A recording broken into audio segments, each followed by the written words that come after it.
This is just a drive with the dead end at the top.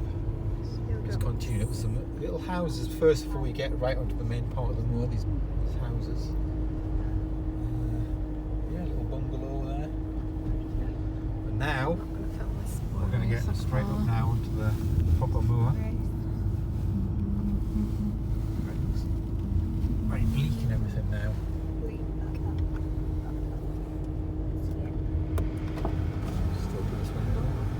So now there we go. So now we're at kind of the moorland landscape.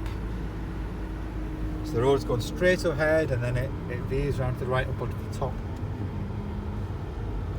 This farmhouse, they were rebuilding it about a year ago, and it looks like they've almost completed it now. There's still maybe a couple of things to do. But yeah, they had rebuilt that. Looks like they built a little paddock area and a horse trotting area there. Yeah, there's lots of stone. Still processing it, still doing it. It's taken a long time, isn't it? A long time, yeah. Still working going on, and internal parts to it. But when you think about it, it's just desolate all around. Sheep in the road, stop.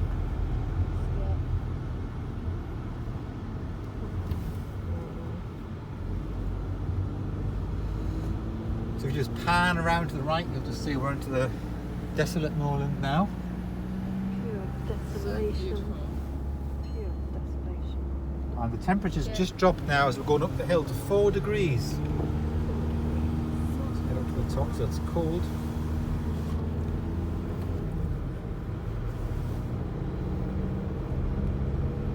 So then once we get to it bends round to the right, and it just sort of stops. But in reality, there is a track on another side of a gate which goes down to the side and heads down to Ilkley. So you could, if you had a 4x4 and access, you could actually do it, but it's blocked off as a proper public road at that point. But you can walk it obviously easily. So this is like an easy walking route if you didn't want to be treading across through the heather and everything. You can just walk down here. And there's lots of ancient stones and Neolithic carvings and all that on there, and the stonework and everything. Some things I don't know the origin of. On here as well.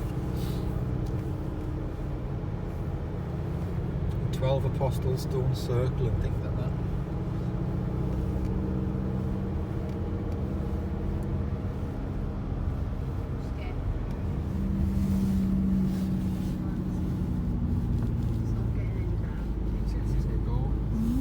Pretty much at the top now, there'll be more. See the cars have all stopped up at the end there because you can't get any further. And you can see all the different burning patches, different ages. Yeah, blackened. Then we'll have to come up when it's in flower.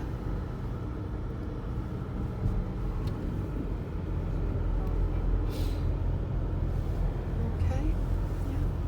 Yeah. We're up here at the gate post. You can walk across that way, or you can walk down here, which takes you down to Ilkley. There's a fantastic seat being put here in memory of somebody, with stones and all that around it and everything all laid around. Fantastic quality seat there, yeah. So we're just going to have a little quick walk. That's the transmitter, the radio transmitters there, top of there. And we'll have a little quick walk up here. So you can, if you've got like a 4x4 or want to risk your vehicle, although it's a private section, this I think drive down here and then it takes you down to the road becomes more surfaced further down towards Ilkley. You can see from here as well the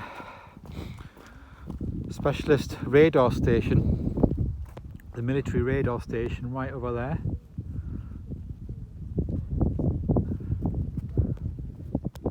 Golf balls that way.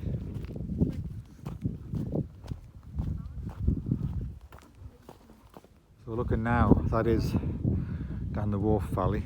You can see little bits of Ilkley heading up that way. But nestled down the valley bottom is Ilkley down there. So just off the main little track here, you come along. So that's the radio mast I was talking about. That's where we've just parked at the top of there. And if you continue that direction, you can come to the Cow and Calf, But here is this thing called Cowper's Cross, and it's actually, you know, parts of it are 1200s maybe, they're not quite sure. It did have some original cup and stone markings on it, but there's been some problems in that. I think there was lightning struck it and split it in two and damaged it, and then also yobs I think damaged it at some point. So I think they've had to replace some of it with like an old gate post or something. But yeah, anyway, originally quite an old cross, Cowper's Cross. Historical. Smile, Mary, look inspired. Now smile.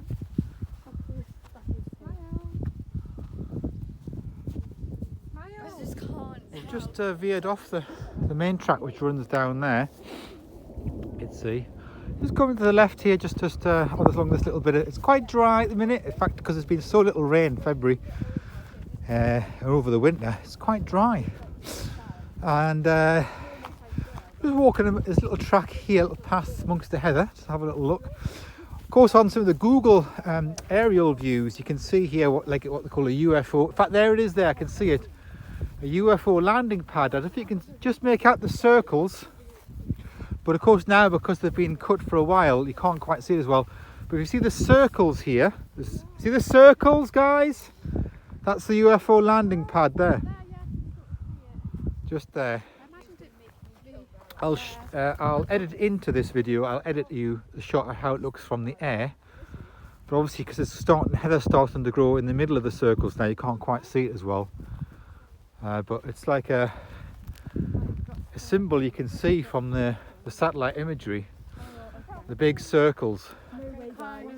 And, even though there's lots of mosses up here and everything, it still feels quite dry. You can see those circles better from up here, look.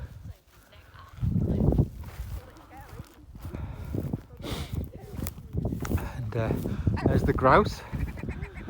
You can see the cross there that we were just looking at before.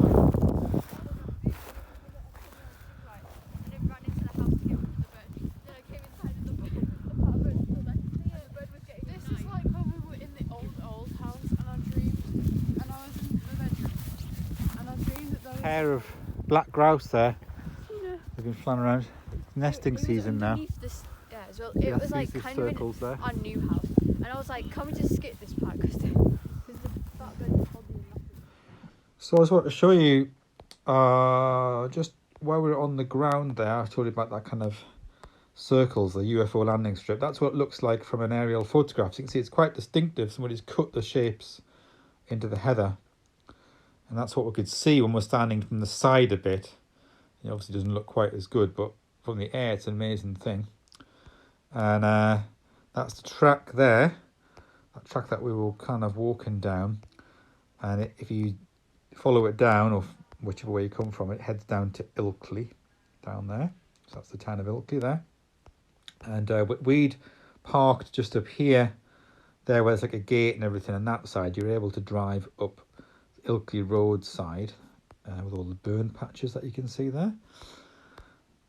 So that's where we came up, and then you can see West Morton and East Morton. So we drove like in a loop round there, and then around there, and you can see some of these reservoirs later in the trip that we visited or drove past, including the one that's actually a boating lake. I'm not sure we got that on the video, but that's actually used as like model boats and things like that, as well as little, you see these little rowing boats and little sailing boats and things. They used their little boat club on. Just a very small reservoir, but they go on that. There, and then you can see Burley there, but Menston's there, so that's kind of where we went. So we just did a big loop basically around that area, and you can see all the burning patches on Ilkley Moor, but then very distinctively, as I said, there was that little funny thing that cut in, the little circle pattern thing that cut in there. So yeah, I just thought I'd show you that. Okay, good. Some of those things like those reservoirs and things were later in the trip, and you might see those on a separate video where I've edited. But it's just as we drove past them, we didn't stop and walk around them or anything. We just drove past them in the car. So we just cut back across. We just did a little loop up there, cut back across, heading up back to the Cowper's Cross here. Of course, this is on a Roman road, a route of a Roman road, which would cut straight across the moor down that way. So there's a lot of ancient things here. So this sort of pathway here we've just come to is actually Roman. Go away. Down off the moor now, just down that same road we drove down, 'cause it's just a one-way thing. And then we're just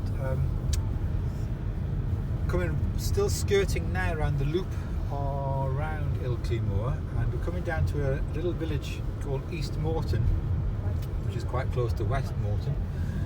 And so what we're going to do is at that village we'll just turn left, and then we'll come to go down to the valley bottom. We'll go back up that steep hill up there. You can see there's like a small terrace of houses, very strange, just like all clustered together. It's a terrace by itself on the hillside. It's really weird. There, we'll see it when we'll go up. We'll drive past it. We'll just drive through this village. It's quite old, and you go down. There's a little duck pond and things like that in the village. So we'll just video through the village. It's quite interesting. Lots of different buildings, very old ones. So we're right on the edge of it now, and come to a junction. I think just near a little primary school, and then we're going to turn left at that junction. Takes us to the centre of the village. So we're looking here at the River Aire valley basically. So we're kind of on the banks heading down to the River Aire, and then we've got to like head back around in a loop, back over the corner around to Menston. So we're quite close to Menston, just 4 miles away maybe, or 3 miles. So here, so we're just gonna, this is the village here. You can see some of the old buildings, the old church there. Tractor is, and then we'll cut through here. That's very interesting here. Obviously the villagers have made little, you know, wheelbarrows with crocuses and flower displays and things like that. And then just here on the village green there's a little shop. Yeah, this is it here. There's a shop, like a little local shop here, community shop. Volunteers. Just a tiny little thing. And then the bus stop. That's the main bus stop there. And then you've got the pub. And then away we'll go. So then we'll go back up the hill now. So that's the bottom of the hill. We'll go back up the hill, I think. Actually, I think we dip down to another little valley, and there's like streams and ponds and things just round this bend and down. I think we'll see that. You can see the old stone terraces and things now here. Yeah, so we'll go down here, and again there's some amazing buildings. I mean, look at the backside of that house there. Big chimneys and everything. So yeah, and then you can see the age of the roof, like the tiles on the roof and everything here. It's, amazing stone tiles and everything. And then here, down here, there's a little pond, like yeah, you can see it there, like a little mill pond thing. And there's some unusual houses with little balconies and things just on the mill pond. Silk Mill Drive. Silk Mill Drive. So it tells us this little mill there. And then now we'll go up the steep hill and we'll come to this funny set of terraced houses halfway up the hillside. Here.